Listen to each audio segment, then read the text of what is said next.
नमस्कार। दुनिया की महान अपॉर्चुनिटी में आपका स्वागत है। आपसे बात करना, इसे मैं अपना सौभाग्य मानता हूँ। पिछले 14 वर्षों से लगातार अभ्यासरत रहते हुए डायरेक्ट सेलिंग इंडस्ट्री सेपसॉप को करना, समझना व अनुभव लेना मेरे लिए वरदान साबित हुआ है। आज से 14 साल पहले मैं इस इंडस्ट्री को लेकर शून्य था। हालांकि आज भी अभ्यासरत हूँ और लगातार सीख व समझ रहा हूँ।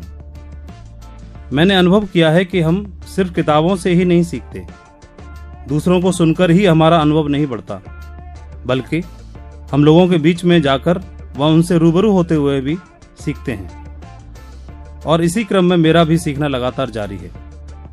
जैसा मैंने पहले ही कहा कि यह अपॉर्चुनिटी मेरे लिए वरदान साबित हुई है, न बल्कि मेरे लिए बल्कि मेरे जैसे हजारों स्वप्नदर्शियों के लिए भी यह वरदान साबित हुई है। इंडस्ट्री को जितना हम समझते हैं उससे कहीं गुना ज्यादा बड़ी व महत्वपूर्ण है।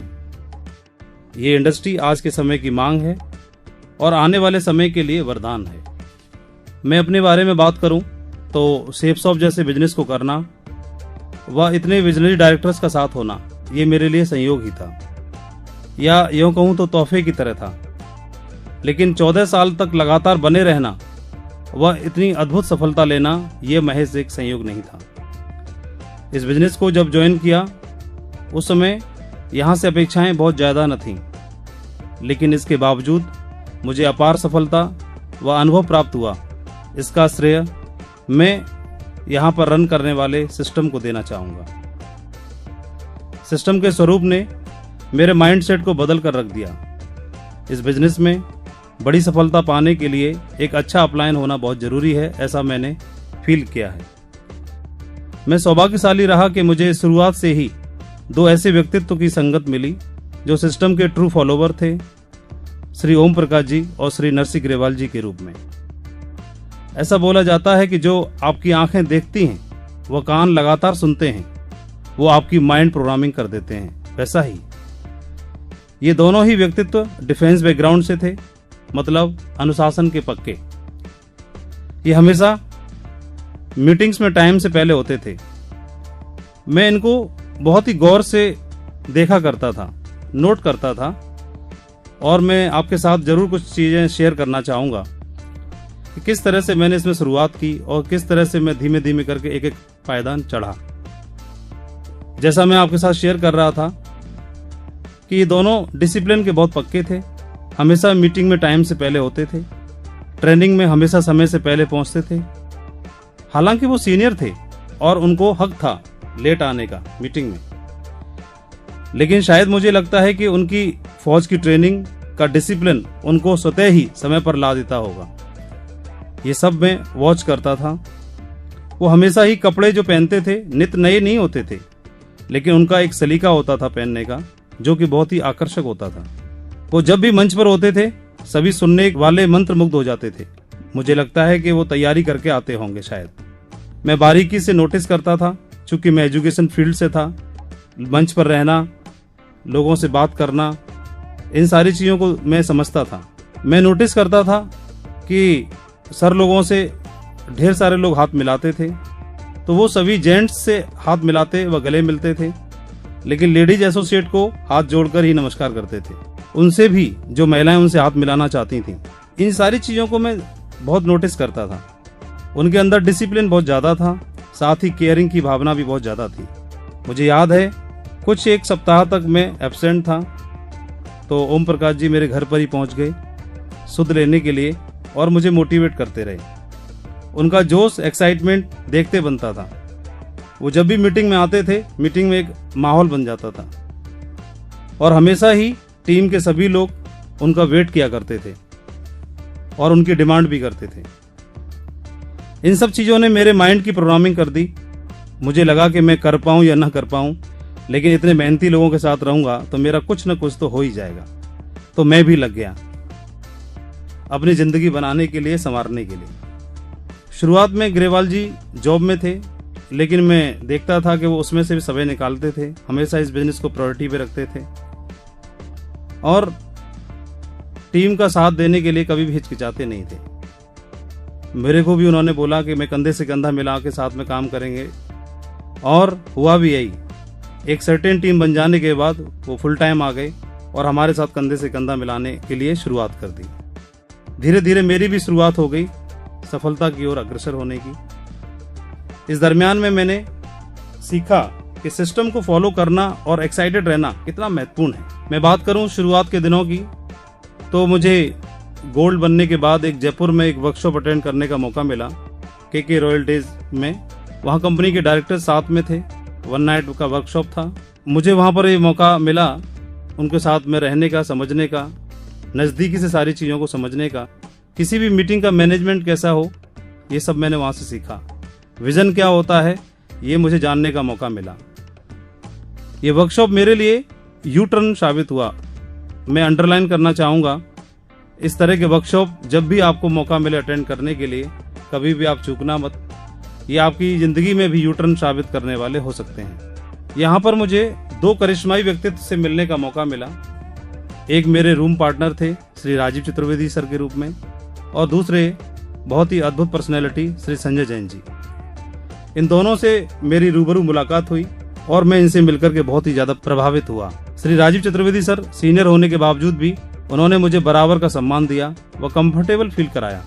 मेरी नज़रों में अत्यधिक ऊर्जावान व्यक्ति, रिश्ते बनाने और निभाने में कुशल और एक रियल लेजेंड आज की डेट में मैं उनको बोलना चाहूँगा। साथ ही इस बिजनेस की बागडोर को एक नई दिशा देने वाले सिकंदर, एक ग्रेट लेजेंड श्री संजय जैन जी के रूप में, उनको भी करीब से देखने का, जानने का मौका मिला।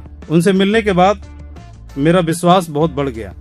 मुझे लगा कि इतने विजनरी लोग इस बिजनेस को कर रहे हैं और इन लोगों की गाइडलाइन हमको मिलने वाली है।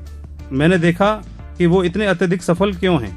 वे सिस्टम के ट्रू फॉलोवर, क्रिएटर और हमेशा कुछ न कुछ तरक्की करने के लिए, आगे बढ़ने के लिए सोचने वाले व्यक्तियों में से एक हैं। वे किसी भी छोटे से छोटे काम को कुशलतापूर्वक कैसे किया जाए, सिस्टम के माध्यम से अंजाम कैसे दिया जाए, इन सारी चीजों में वो हमेशा बिलीव करते थे। उनका मानना है कि किसी भूखे व्यक्ति को खाना खिलाने की बजाय खाना पकाना या खाना कमाना सिखा दो, ताकि वो जीवन भर के लिए सक्षम हो जाए। मैंने देखा कि हमेशा ही वो जागरूक, सीखने की ललक व टीम के तरक्की के लिए सिस्टम को कैसे अपग्रेड करें, हमेशा से ही उनका ऐसा प्रयास रहता था। मुझे याद है वो शुरू में आगरा आए तो कुछ ऑडियो कैसेट साथ में लेकर के आए थे और हमको सलाह दी उनको सुनने की। तो इसे ग्रेवाल सर ने बड़ा इनिशिएट किया, उनकी कुछ कॉपी कराई गई और हमने सुना तो लगा कि हम तो कुएं के मेंढक हैं, और इस बिजनेस के पोटेंशियल को, इस इंडस्ट्री की पावर को, इस बिजनेस में क्या पावर है, वो सारी चीज़ों को हमको बड़ा ही समझने का मौका मिला। मैंने उन ऑडियो को सुना तो मुझे लगा ये इंडस्ट्री तो बहुत बड़ी है, और जब इस तरह की सारी चीज़ें समझ में आने लगी तो माइंड की प्रोग्रामिंग हमारी होने लगी। हालांकि उस समय पर इतनी सुविधाएं नहीं होती थी, हमको सेल वाले वॉकमैन, ऑडियो प्लेयर वगैरह के अरेंजमेंट करने पड़ते थे, उन्हीं से हम सुनते थे। आज का समय तो बहुत तरक्की का है, आज टेक्नोलॉजी बहुत हाई है। मैं अंडरलाइन करना चाहूँगा उस समय पर ग्रेवाल जी इन चीज़ों को बहुत इनिशिएट करते थे, और मैं आपको भी बताना चाहूँगा कि आप भी ग्रेवाल सर की तरह लाखों की टीम बनानी है तो आपको सुविधाएं और टेक्नोलॉजी आपके पास ज़्यादा है। आप इन सारी चीज़ों को सुनें। जब भी आपको ऑडियो सुनने का मौका मिलता है, ट्रेनिंग सुनने का मौका मिलता है और नॉलेज को अपग्रेड करने का मौका मिलता है, तो आप जरूर इनिशिएट करें। संजय जैन जी के पास हमेशा ही कोई ना कोई बुक या कोई ना कोई ऑडियो कैसेट में हमेशा से वॉच करता था। मैं देखता था वो जब भी आते हैं तो उनके बैग में कोई ना कोई किताब होती है, किताब को साथ में रखते थे। मैं देखता था कि उनके कान में लीड लगी रहती थी, वो हमेशा सुनते रहते थे, और यही सारी चीज़ों को मैंने डुप्लीकेट करते हुए ग्रेवाल सर को भी देखा। मैंने देखा उस समय पर एप्पल का आईपॉड सर ने खरीदा और उसमें सारी ट्रेनिंग्स उसमें डाला, सैकड़ों ट्रेनिंग्स थी उसमें, और हमेशा उसको ट्रेन में सफ़र करते समय सुना करते थे। और शायद यही उनकी कामयाबी का राज रहा, शायद यही उनकी नॉलेज, इतनी ज़बरदस्त नॉलेज का राज रहा कि उन्होंने अपनी पर्सनैलिटी में अद्भुत अपग्रेड किया। और आप जानते ही हैं कि खरबूजे को देख के खरबूजा रंग बदलता है, तो सर लोग जब इस तरह की चीज़ों में बिलीव करते थे, हम लोग उनके साथ में थे, तो हमारे ऊपर भी प्रभाव पड़ने लगा, और धीरे धीरे करके हम भी इन सारी चीज़ों को सुनने में बिलीव करने लगे और सुनना शुरू कर दिया। उन सारी चीज़ों का प्रभाव हमारे ऊपर इतना ज़्यादा पड़ा कि इस बिजनेस की ताकत हमको समझ में आने लगी धीरे धीरे, इस इंडस्ट्री की ताकत हमको समझ में आने लगी धीरे धीरे। अक्सर हम शुरुआत में काम करते थे तो फील्ड पर जो परेशानियां आती थी, अक्सर जो लोग हमें बोला करते थे, नेगेटिव फीडबैक मिला करता था, वो सारी चीजें बेअसर होने लगी, क्योंकि इस बिजनेस की ताकत को हम अंदर से समझना शुरू कर दिया। लॉजिकली हमको बातें समझ में आना शुरू हो गई और धीरे धीरे करके क्या हुआ, वो सारी चीजें बेअसर होने लगी और इस बिजनेस की में धीमे धीमे करके हमारी तरक्की होना शुरू हो गई। मुझे याद आता है कि जयपुर वर्कशॉप से लौटते हुए कुछ ही दिन बाद संजय जैन जी ने कई रातों की नींद शायद लगाई होगी और एक दिशा वर्कशॉप का निर्माण कर दिया। इतने क्रिएटिव व्यक्ति मैंने कभी देखे नहीं और उस वर्कशॉप को बनाया, तैयार किया और हमको इनवाइट किया और हमको सरप्राइज कर दिया। हम दिशा वर्कशॉप के बारे में बोलना चाहूँगा कि हमारे बिजनेस को शून्य से लेकर के और आज इतने बड़े मुकाम पर लाने में दिशा वर्कशॉप ने ब्रह्मास्त्र का काम किया। ऐसा बोला जाता है कि डायमंड की कीमत भी तभी बढ़ती है जब उसे तराश दिया जाता है, तराशने के बाद वो बेशकीमती हो जाता है। ठीक उसी प्रकार डायमंड लेवल अचीव करने में भी सिर्फ टीम साइज ही महत्वपूर्ण नहीं होती, बल्कि आपका व्यक्तित्व निर्माण भी बहुत ज्यादा आवश्यक होता है। और व्यक्तित्व निर्माण में संजीवनी बनी दिशा वर्कशॉप। इस दिशा वर्कशॉप को हमने प्रमोट किया, हमने समझा, खुद अटेंड किया और धीरे धीरे धीरे करके हमारे लोगों को विजन मिलने लगा, हमारे लीडर्स को विजन मिलने लगा और उसी विजन को लेकर के ढेर सारे लीडर्स जो थे वो फुल टाइम काम करने के लिए हमारे साथ में कंधे से कंधा मिला करके साथ में आ गए। इस वर्कशॉप का ऐसा जादू चला, वो जादू फिर चल ही गया और धीरे धीरे करके काम हमारा तेजी से चलना शुरू हो गया। मैं ऐसे ही बोलना चाहूंगा कि दिशा वर्कशॉप की वजह से सिस्टम को फॉलो करते हुए हमारी जो पैसेंजर रफ्तार थी ट्रेन की वो एक्सप्रेस में बदल गई, काम बहुत तेजी से होना शुरू हो गया। मैंने इस दरमियान में सीखा कि हमेशा वेन्यू पर ड्रेस कोड का ध्यान देना चाहिए, क्योंकि मैं अपनी अपलाइनों को हमेशा देखा करता था, वो समय से पहले पहुंचते थे, हमेशा नए कपड़े न होने के बजाय उन्हीं को बड़े सलीके से पहनते थे। मैंने सीखा और उनको मैंने अमल करना शुरू किया। मैंने देखा कि हमेशा ही उनके जूते चमकते रहते थे और ये सारी चीजों का प्रभाव हमारे ऊपर भी होना शुरू हो गया। समय से पहले वेन्यू पर पहुंचना मैंने सीखा। साथ ही मैंने सीखा कि मेरे अपलाइन श्री ग्रेवाल जी वो ट्रेनिंग में लास्ट की चेयर पर बैठते थे, हमेशा हाथ में डायरी पेन होता था और पॉइंट्स को नोट करते थे। सामने मंच पर ट्रेनिंग जूनियर लीडर्स लिया करते थे, उसके बावजूद भी वो पॉइंटों को नोट करते थे। एक बार मैंने जानना भी चाहा, सर आप ऐसा क्यों करते हैं, ये तो आपके जूनियर हैं, आपकी डाउनलाइन है। सर ने जवाब दिया कि ये बिजनेस डुप्लीकेशन पर आधारित है, जो हम करते हैं वो लोग करते हैं, न कि वो जो हम बोलते हैं उसे लोग नहीं दोहराते। जो हम करते हैं लोग उसे दोहराते हैं। अगर मैं पार्किंग में खड़ा हो जाऊंगा तो टीम के लीडर्स भी पार्किंग में खड़े रहेंगे, मैं ट्रेनिंग में बैठूंगा तो टीम के लीडर्स भी वेन्यू पर ट्रेनिंग अटेंड करेंगे, इसलिए मैं ऐसा करता हूँ। ये बात मेरे दिमाग में क्लिक कर गई और फिर मैं भी लगातार ट्रेनिंग में आता रहा, ट्रेनिंग में बैठता रहा और हमेशा ही टाइम से पहले पहुंचता रहा, वेन्यू की ट्रेनिंग्स को महत्व देता रहा। और उन्होंने एक बात और बताई कि स्टेज हमेशा गुरु गद्दी होती है और गुरु गद्दी पर जो व्यक्ति बैठा होता है वो कोई भी क्यों ना हो, उसके मुंह से कोई ना कोई ऐसी बात जरूर निकलती है जो बहुत ज्यादा महत्वपूर्ण होती है। इसलिए भी हमको सामने वाले की बातों को बहुत ध्यान से सुनना चाहिए। तो मुझे ये सारी चीजें समझ में आई और इनको मैंने अमल करना शुरू कर दिया। मैं देखा करता था कि वेन्यू पर प्रोजेक्टर समय पर लग जाया करता था। सुविधाओं का अभाव जरूर था, लेकिन एक्साइटमेंट में कोई कमी नहीं थी। मैं उनको देखा करता था कि शुरुआत के समय में कई एसोसिएट ऐसे हुआ करते थे कि ग्रुप मीटिंग के लिए उनके पास सुविधाएं नहीं हुआ करती थी, छत पर ही चटाई बिछाकर ग्रुप मीटिंग के लिए अपना वक्त दे दिया करते थे। जोश में कोई कमी नहीं थी, एक्साइटमेंट में कोई कमी नहीं थी, मेहनत करने के लिए तैयार थे। और यही इन सारी चीजों से हमारा टीम वर्क बना और धीरे धीरे करके जो काम था वो बहुत विशाल होने की शुरुआत हो गई। मैं उस दरमियान की कुछ बातें और शेयर करना चाहूंगा। एक समय ऐसा था जब हमारा बिजनेस थोड़ा सा डाउनफॉल हुआ। मैं रिव्यू करता हूं तो रिव्यू करने पर पता चला कि हमारी टीम में कोर लीडर्स की संख्या ना के बराबर थी। मुझे पता चला, फाइंड आउट किया कि इंडिपेंडेंट प्लानर्स की संख्या बहुत कम थी, ना के बराबर थी। हमारे अलावा स्टेज पर प्लान लेने वाले, वेन्यू को कंडक्ट करने वाले लोग ना के बराबर थे। वेन्यू पर भी लोग कम ही आते थे। लीडरशिप सेकंड लेवल की बिल्कुल भी नहीं थी, नजर नहीं आती थी। तो ये इन चीजों को हम बहुत छोटा समझते थे, लेकिन इन चीजों का प्रभाव टीम पर बहुत ज्यादा पड़ा, जिसका खामियाजा हमको भुगतना भी पड़ा। तो हमने कमिटमेंट किया, अपनी अपलाइन के साथ बैठे, कमिटमेंट किया और अपनी गलतियों को सुधारने का दृढ़ निश्चय किया। अपनी कमजोरियों पर वर्क किया। फिर हमने रेगुलर ग्रुप मीटिंग को फोकस किया। फिर हमने रेगुलर कोर ट्रेनिंग को ऑर्गेनाइज करना शुरू किया। हमने रेगुलर टॉप 30 to 40 लीडर्स को मीटिंग में बुलाना शुरू किया और उनकी मीटिंग को कंटिन्यू जारी रखा। मीटिंग पार्क से शुरू हुई, धीरे धीरे नॉर्मल होटल में, फिर और अच्छा, फिर और अच्छा, फिर और अच्छा, और ऐसे करके 5 स्टार होटल तक हम लोग पहुंचे।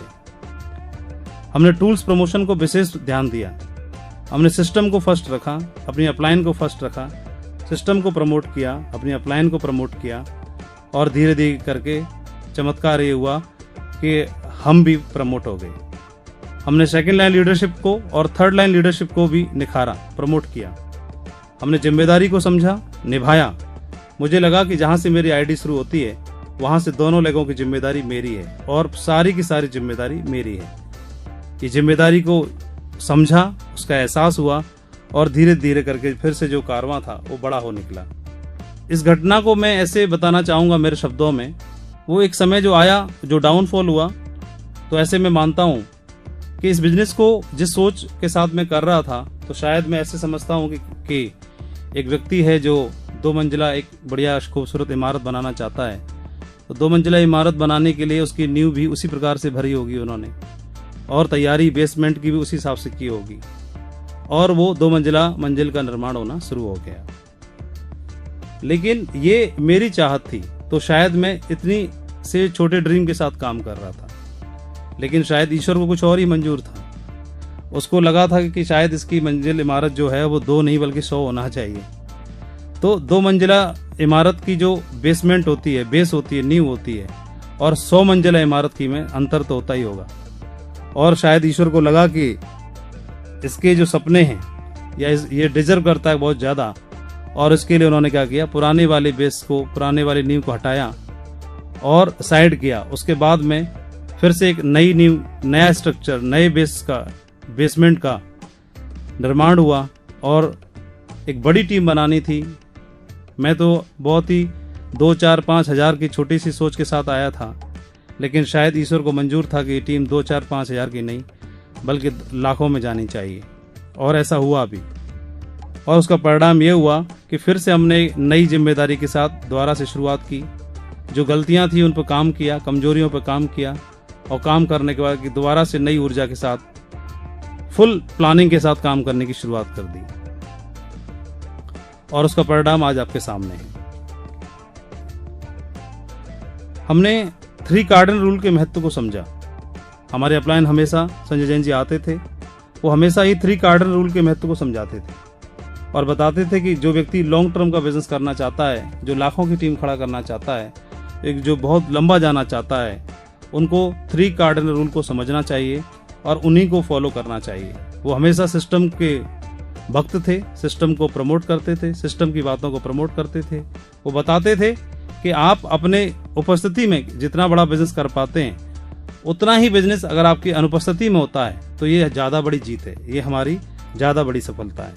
हमारे न रहने के बावजूद भी बिजनेस चलता रहे, ये सिर्फ और सिर्फ सिस्टम की मदद से ही संभव हो सकता है, क्योंकि आदमी तो टेम्परेरी होता है, सिस्टम परमानेंट होता है। इसीलिए वो हमेशा सिस्टम को महत्व दिया करते थे।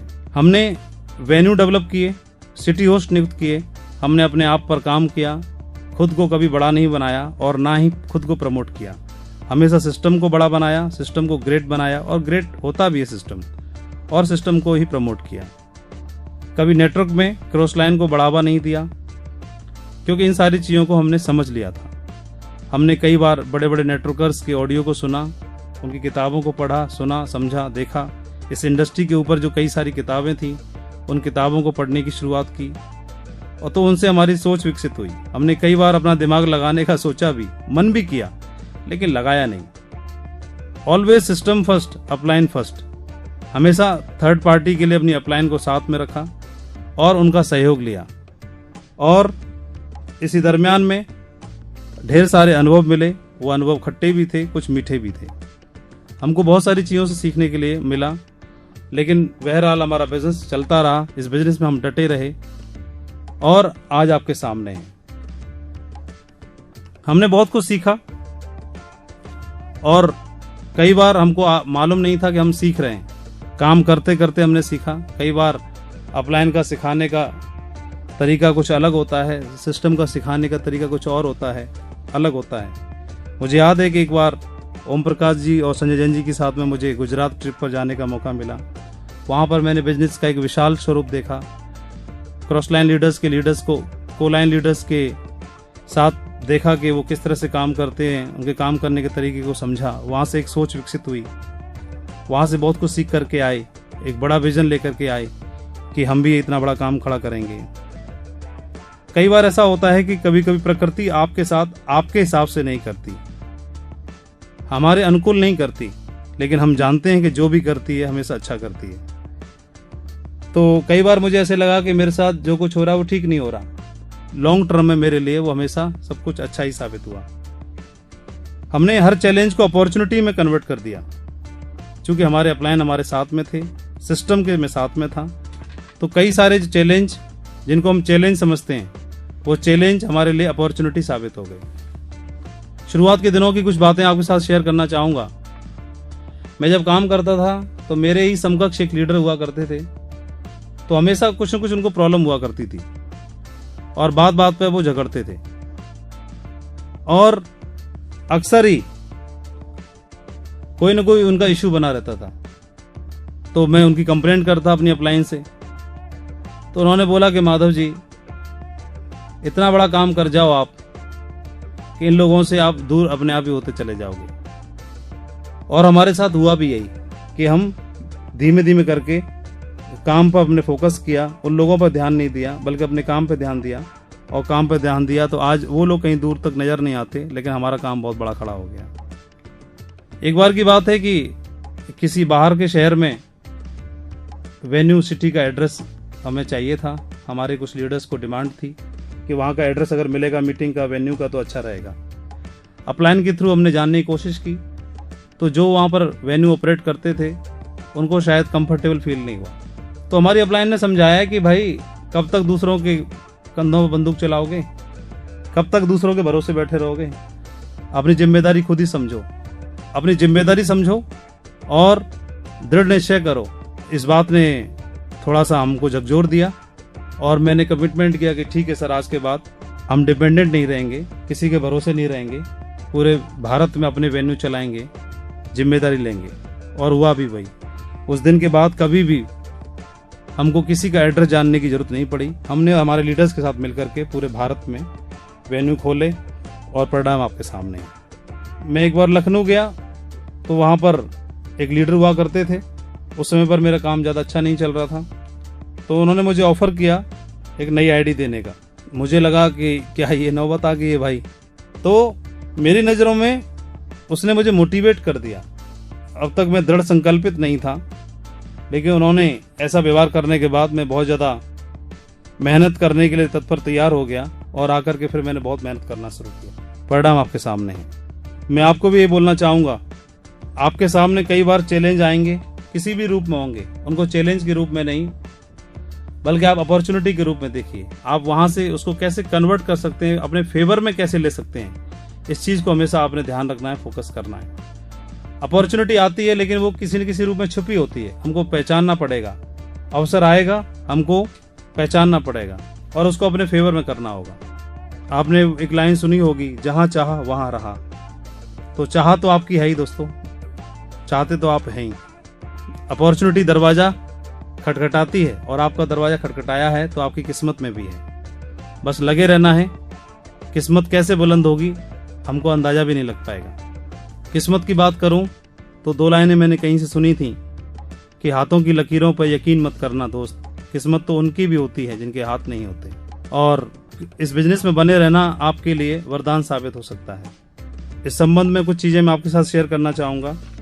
हमेशा अपने आप से एक प्रश्न जरूर करना कि इस बिजनेस में आप किस लिए आए हैं। 1000, 2000, 4000, 10,000 की टीम बनाने के लिए या फिर लाखों की टीम बनाने के लिए। कभी भी अपने अंदर बदलाव करना हो, अपनी कमजोरियों पे काम करना हो, मेहनत करनी हो, तो मैं क्यों करूं, तो आपको इसका जवाब अपने आप मिल जाएगा। आप बिजनेस में किस लिए आए हैं, 2-4 हज़ार की टीम बनाने के लिए या फिर लाखों की टीम बनाने के लिए। जो व्यक्ति 2-4 हज़ार की टीम बनाने के लिए आए हैं वो बदलाव नहीं करेगा।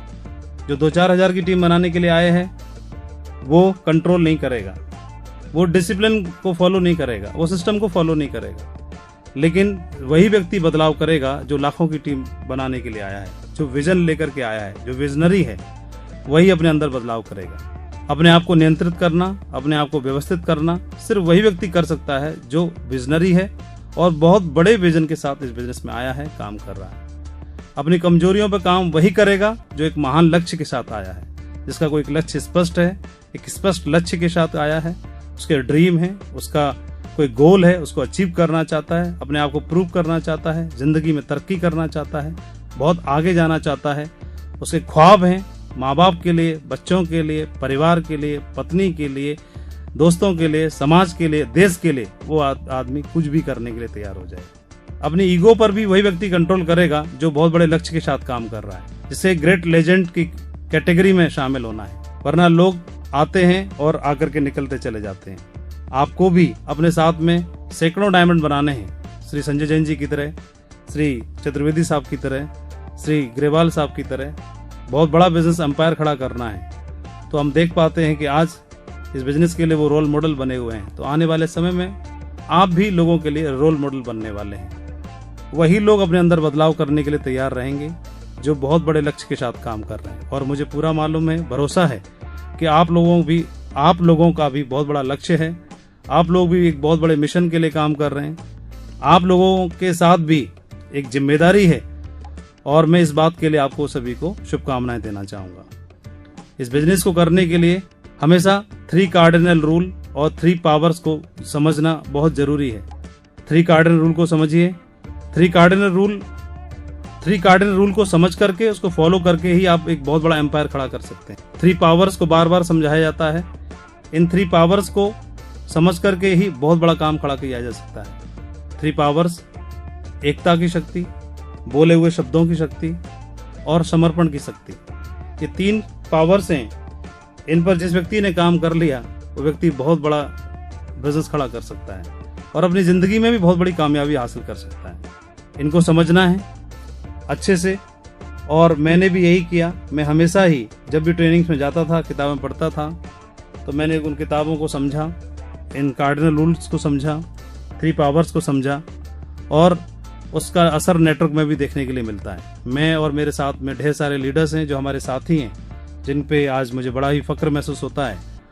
वो लोग बहुत अच्छे से इसका पालन करते हैं, फॉलो करते हैं, और आज हमारा नेटवर्क एक ड्रीम नेटवर्क बना हुआ है। कोई मुझसे पूछे कि आप क्या मैसेज देना चाहेंगे, काम करें तो कैसा करें अपलाइन के लिए, तो मैं यही बोलना चाहूँगा, इतना बड़ा काम करें कि हम अपनी अपलाइन की धरोहर बने, न कि उन पर बोझ बने। किसी व्यक्ति को काम करना हो तो ऐसा करे कि अपलाइन के लिए तोहफा साबित हो जाए, अपनी अपलाइन के लिए एक वरदान साबित हो जाए, अपनी अपलाइन के लिए एक एसेट बनना है हमें अपनी अपलाइन का। और डाउनलाइन के लिए एज ए गार्जियन का रोल निभाना है हमें। उनको लगना चाहिए कि हाँ, पेरेंट्स के बाद अगर कोई है तो हम ही हैं, क्योंकि वो हमको कॉपी करते हैं, हमको फॉलो करते हैं, हमारे पद चिन्हों पे चलते हैं। हम गलत चलेंगे तो भी वो कॉपी करेंगे, हम सही चलेंगे तो उनको भी वो कॉपी करेंगे। तो टीम के साथी हमारे जो डाउनलाइन हैं, उनको फक्र हो, उनको अच्छा महसूस हो कि हाँ, हमारे अपलाइन है, उनको गर्व महसूस हो आपका नाम लेते हुए। क्योंकि ऐसा बोला जाता है, हर एक लीडर एक कांच के घर में रहता है, वो जो करता है वो दिखाई देता है, दूसरे लोग सारी चीज़ों को बहुत ही ध्यान से देखते हैं। हमारी वो सारी बातें डुप्लीकेट होती हैं जो हम करते हैं, न कि वो जिनको हम बोलते हैं। तो करें वही जो हम बोलते हैं। इट इज़ फैमिली बिजनेस, हमारा बिजनेस है जो फैमिली बिजनेस है। और 3 कार्डिनल रूल इसी बात की ओर इशारा करते हैं। 3 कार्डिनल रूल के बारे में मैं थोड़ा डिटेल में बताना चाहूँगा। सबसे पहला नियम है, कोई भी काम पहली बार और नया अपलाइन से पूछे बिना कभी नहीं करना चाहिए। कोई भी काम पहली बार और नया हो, अपलाइन से पूछे बिना नहीं करना चाहिए। कभी भी अपनी अपलाइन को सरप्राइज नहीं देना। ऐसा बोला जाता है, सूझे से बूझा भला। कभी भी अपनी अपलाइन को सरप्राइज न दें। कोई भी काम नया करते हैं, करिए, लेकिन सलाह मशवरा करके। और एक होता है, जब भी अचीवमेंट आता है तो लगता है कि साला मैं तो साहब बन गया। तो ये बिजनेस ऑलरेडी शॉर्टकट है और इसको शॉर्टकट नहीं बनाना। शॉर्टकट का शॉर्टकट नहीं होता, क्योंकि अपलाइन को इसलिए पूछना है कि वो सारे फेज से होकर गुजरा हुआ है, उसे सब चीज पता है। कई लोगों को लगता है कि मैं ऑफिस खोल लेता हूँ, 2 लड़कियां रख लेता हूँ, किसी को लगता है कि न्यूज़पेपर में ऐड दे देता हूँ, किसी को लगता है कि चलो होर्डिंग बोर्ड लगवा देता हूँ, किसी को लगता है कि न्यूज़पेपर में एक अलग से प्रिंट करा के पेपर रखवा देता हूँ, चारों तरफ एडवर्टाइजमेंट हो जाएगा। ये सारी चीज़ों का अनुभव अपना आर्य अपलाइन को पहले से है। वो या तो करके देख चुके हैं या दूसरे के करे हुए से सबक ले चुके हैं।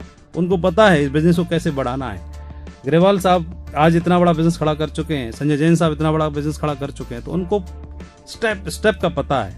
और जिनके साथ हम रह के काम कर रहे हैं, वो कोई भी लीडर, कोई भी अपलाइन क्यों ना, वो सब जानते हैं। तो क्यों ना उनका सलाह लेकर के उनके साथ बिजनेस करें, इस हमारे लिए सबसे ज्यादा फायदेमंद होने वाला है। पहली चीज तो मैं उम्मीद करता हूं इस बात को आप फॉलो करते भी हैं और करेंगे भी।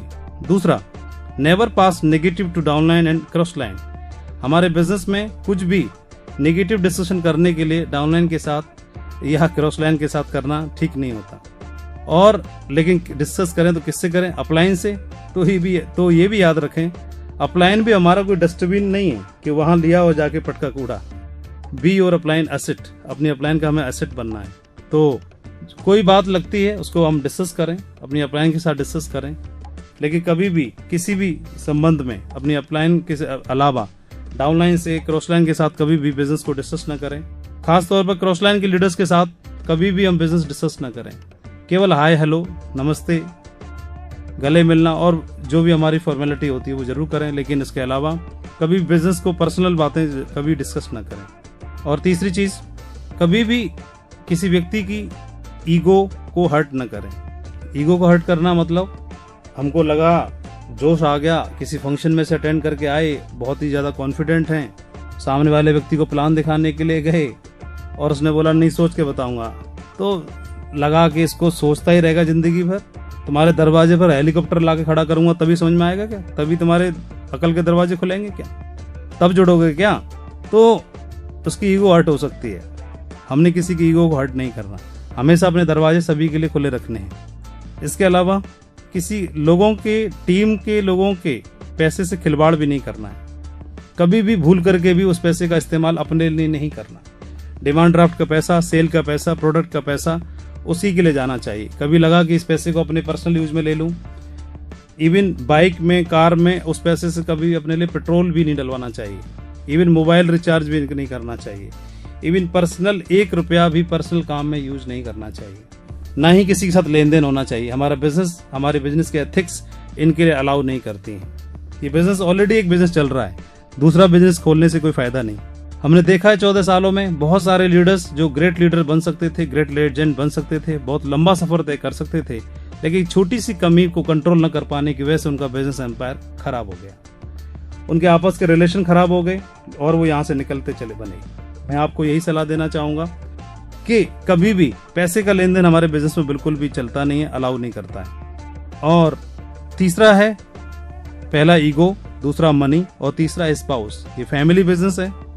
ऐसा बोला जाता है, पूरा समाचार पत्र बड़े हैं, पूरा मीडिया बिजी है इन कामों में, चारों ओर आपको देखने के लिए मिलता है कि दूसरे की अच्छी लगती है दूसरी कंपनी, दूसरे का खेत और दूसरे की बीवी अच्छी ही लगती है, लेकिन आपके ऊपर एक बहुत बड़ी जिम्मेदारी है। ये फैमिली बिजनेस है, बहुत बड़ी जिम्मेदारी है और जिम्मेदारी को हमेशा ध्यान रखना है। ये फैमिली बिजनेस है, हमको इस कदर बिजनेस करना है कि अगर कोई फैमिली मेंबर हमारे साथ रात को 2 बजे भी हो तो फैमिली वालों को ये लगना चाहिए कि हाँ वो सही जगह पर है, सेफ जगह पर है। इस बिजनेस को बनाने में वक्त नहीं लगता, कैरेक्टर को बिल्ड करने में वक्त लगता है। योग्यता से सफलता मिलती है, लेकिन चरित्र से सफलता मेंटेन होती है। ढेर सारे उदाहरण हैं, इतिहास में भरे पड़े हैं, आप लोगों के साथ हमेशा टाइम टू टाइम शेयर होते होंगे। तो मैं तो यही रिक्वेस्ट करना चाहूँगा और सलाह भी देना चाहूँगा कि ये जो 3 कार्डिनल रूल हैं, इनको हमने सदा ही समझा, मेंटेन किया, फॉलो किया और आज हमारे जो ग्रेट लीडर्स हैं वो सभी इन चीज़ों पर ध्यान देते हैं और इन्हीं की वजह से वो एक बहुत बड़ा बिजनेस एम्पायर खड़ा कर रहे हैं। कुछ टिप्स हैं मैं आपके साथ शेयर करना चाहूँगा जो मैंने सीखी। एक सच्चा लीडर जो ग्रेट लेजेंड बनना चाहता है, सुबह 8 बजे उठने से पहले ये 5 काम कर लेता है। उनको मैं बताना चाहूँगा शेवर के रूप में, SAVER, शेवर, S, साइलेंस। सुबह आप उठते हैं, कितने बजे भी उठें, 5 बजे, 6 बजे, आपको जब भी लगता है, लेकिन 8 से पहले सारे काम हो जाने चाहिए।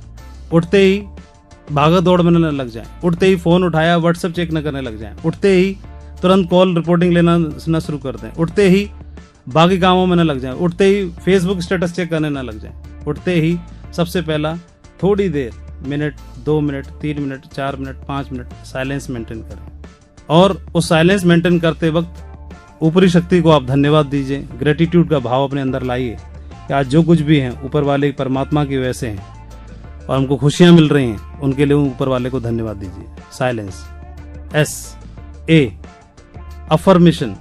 जो भी हम मौन अवस्था में जो हमारे मस्तिष्क में विचार चलते हैं, उनको इस ब्रह्मांड से हम अपनी ओर आकर्षित करते हैं। तो बोलिए आप अपने परिवार के लिए, अपने लिए, अपने भविष्य के लिए क्या चाहते हैं। उस समय आपके दिमाग में, मन मस्तिष्क में वो सब विचार चलने चाहिए। इसको हम बोलते हैं अफर्मेशन। इस पर ध्यान दीजिए। जो भी आप चाहते हैं तरक्की करना, परिवार के लिए, बच्चों के लिए, देश के लिए, अपने लिए, कुछ भी, अफर्मेशन, SAV। विजुअलाइज। आप एक सक्सेसफुल व्यक्ति बनना चाहते हैं तो कैसी तस्वीर हो, कैसी आपकी डायमंडशिप होगी, कैसी आपकी ड्रीम टीम होगी, कैसी आपकी कार होगी, कैसी आपकी जिंदगी होगी, परिवार के लिए क्या, पेरेंट्स के लिए क्या, उन सारी तस्वीरों को आप एक एक करके दिमाग में लाइए। Visualise, SAV। Then E exercise. ये 3 काम करने के बाद चाहे 5 मिनट ही सही, चाहे 7 मिनट ही सही, चाहे 10 मिनट ही सही, अपनी सुविधा के अनुसार कुछ न कुछ एक्सरसाइज के रूप में जरूर करें, ऐसा बोला जाता है। और then R, write down your task to your daily task board. आपका आपके रूप में टास्क बोर्ड लगा होगा, विजन बोर्ड लगा होगा, तो आज पूरे दिन का टास्क उस पर राइट डाउन कर लीजिए, नोट कर लीजिए कि आज मुझे पूरे दिन में क्या करना है। और ये 8 बजे पहले पहले सारे काम हो जाएंगे तो आप देखिए आपके बिजनेस में तरक्की डेफिनेटली आने वाली है। और मुझे मालूम है आप में से ढेर सारे लोग ऐसा करते हैं और करने के लिए तैयार भी होंगे। इस बिजनेस में जो ड्रीम टीम बनी है या ड्रीम टीम बनने की तरफ हमारी टीम आगे बढ़ रही है, उसमें ढेर सारे लोगों को क्रेडिट जाता है, सिस्टम को क्रेडिट जाता ही है, हमारे ग्रेट मेंटर्स को क्रेडिट जाता ही है, हमारी ग्रेट अपॉर्चुनिटी को क्रेडिट जाता है, ग्रेट विजनरी डायरेक्टर्स को क्रेडिट जाता है। इसके अलावा हमारे साथ में काम करने वाले जो हमारे लीडर्स हैं वो बहुत ही विजनरी हैं, वो लोग बहुत ही मेहनती हैं, बहुत सारी चीजें मुझे खुद उनसे सीखने के लिए मिलती हैं। और ढेर सारे लीडर्स हैं जिनका सेक्रीफाइस है टीम के लिए, उन्होंने काफी बदलाव किया है, उन्होंने काफी इंप्रूवमेंट किया है, जो आपके रोल मॉडल बने हुए हैं, आपके साथ जोड़ी कंधे से कंधा मिला के काम कर रहे हैं। मैं आप सभी को शुभकामनाएं देना चाहूंगा और ये बोलना चाहूंगा अपनी अपलाइन के साथ जोड़ी बनाइए और जोड़ी बना के काम करिए। आने वाले समय में एक नया भविष्य, नया कल आपका इंतजार कर रहा है। इस बात के लिए मैं आप सभी को शुभकामनाएं देना